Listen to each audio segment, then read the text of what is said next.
ವೀಕ್ಷಕರೇ ನಮಸ್ತೆ.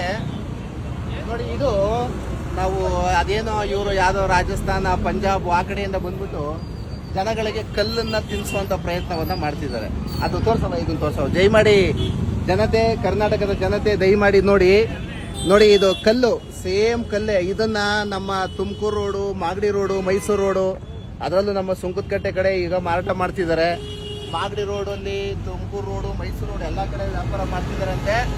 ಆಲ್ರೆಡಿ ನಾವು ಫುಡ್ ಸೇಫ್ಟಿ ಆಫೀಸರ್ಗೆ ಕಂಪ್ಲೇಂಟ್ ಮಾಡಿ, ನಮ್ಮ ಏರವಳ್ಳಿ ವಾರ್ಡ್ ಇನ್ಸ್ಪೆಕ್ಟರ್ಗೆ ಕಂಪ್ಲೇಂಟ್ ಅನ್ನು ಮಾಡಿ, ಆಲ್ರೆಡಿ ಪೊಲೀಸ್ ಸ್ಟೇಷನ್ ಇಂದ ಡಿಪಾರ್ಟ್ಮೆಂಟ್ ಅವರು ಬಂದಿದೆ.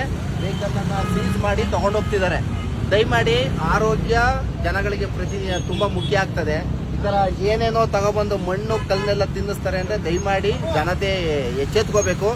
ಇದನ್ನೆಲ್ಲ ದಯಮಾಡಿ ಯಾರು ತಗೊಳ್ಬೇಡಿ. ದಯಮಾಡಿ ಯಾವ್ದಾದ್ರು ವಿಡಿಯೋ ನೋಡ್ತೀರಾ, ದಯಮಾಡಿ ಈ ವಿಡಿಯೋನ ಶೇರ್ ಮಾಡಿ, ಜನಗಳಿಗೆ ಜಾಸ್ತಿ ತಲುಪ್ತೇ ಇದು. ಈ ತರ ಏನೇ ಒಂದು ಬಂದರೂ ಕೂಡ ದಯಮಾಡಿ ಯಾರು ಕೂಡ ತಗೊಳ್ಬೇಡಿ. ಆಲ್ರೆಡಿ ಎಲ್ಲ ಡಿಪಾರ್ಟ್ಮೆಂಟ್ ಕಂಪ್ಲೇಂಟ್ ಆಗಿದೆ. ದೊಡ್ಡ ಆಫೀಸರ್ಗಳು ಸೀಸ್ ಮಾಡಿ ಅಂತ ಮಾಹಿತಿ ಕೊಟ್ಟಿದ್ದಾರೆ, ಸೀಸ್ ಮಾಡ್ತಿದ್ದಾರೆ. ಈ ಕಲ್ಲಿನ ಉಪ್ಪಿನ ಈ ಬಂಡೆ ಆಕಾರ ಏನಿದೆ, ಈ ತರ ಏನಾದ್ರು ನಿಮ್ಮ ಆಸುಪಾಸು ಹಳ್ಳಿ ಗ್ರಾಮಗಳಲ್ಲಿ, ನಗರ ಪ್ರದೇಶಗಳಲ್ಲಿ ಏನಾದ್ರು ಬಂತು ಅಂದ್ರೆ ನಿಮ್ಮ ಸ್ಥಳೀಯ ಪ್ರಾಧಿಕಾರಗಳಲ್ಲಿ ಯಾರು ಆಫೀಸರ್ಗಳು ಅಂತ ಬರ್ತಾರೆ ಅವ್ರಿಗೆ ದಯಮಾಡಿ ಕಂಪ್ಲೇಂಟ್ಗಳನ್ನ ಮಾಡಿಬಿಟ್ಟು, ಸ್ಥಳೀಯ ಪ್ರಾಧಿಕಾರದಲ್ಲಿ ಏನು ಜ್ಯೂರಿಸ್ಡಿಕ್ಷನ್ ಆಫೀಸ್ ಬರುತ್ತೆ, ಸ್ಟೇಷನ್ ಬರುತ್ತೆ, ಕಂಪ್ಲೇಂಟ್ ಮಾಡಿಬಿಟ್ಟು ವೆಹಿಕಲ್ಗಳನ್ನ ಸೀಸ್ ಮಾಡಿ ನಮ್ಮ ಕರ್ನಾಟಕದ ಜನತೆಯ ಯೋಗಕ್ಷೇಮ ಕಾಪಾಡ್ಕೊಳ್ಳೋದಕ್ಕೆ ನಾವು ಮುಂದಾಗಬೇಕು ಅಂತ ಕೇಳ್ಕೊಳ್ತಾ ನನ್ನ ಮಾತು ಮುಗಿಸ್ತೀನಿ ಸ್ನೇಹಿತರೆ.